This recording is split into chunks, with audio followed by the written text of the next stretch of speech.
The dramatic rescues all over the Houston area weren't limited to just people.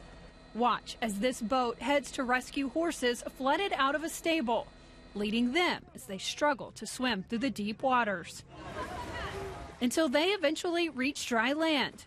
More than 13 inches of rain fell in just 6 hours, some areas receiving as much as 16 inches in the downpour. The fast rising waters have caused at least 5 deaths so far. One man found in his 18-wheeler in high waters, 2 others found in submerged cars. Authorities not able to respond to every call for help because of the high flooding. There's flooding in every part of Houston, according to officials. This is not the day to be on the roads in the city of Houston, or quite frankly, in our region. So unless it's an extreme emergency, I'm encouraging all Houstonians to stay at home. Bus and rail service in the city suspended. Schools and government offices are closed. And though residents are urged to stay home, some still attempt to leave. This family trying to escape the floods in a canoe. More than 1,200 water rescues have been performed in the state. Watch as this local news crew in Houston urges a man to abandon his car as the water rises quickly around him. Dude, you got to get out of the car.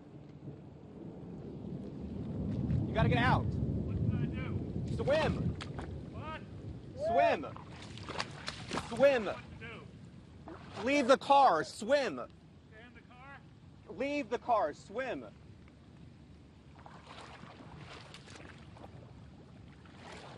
No.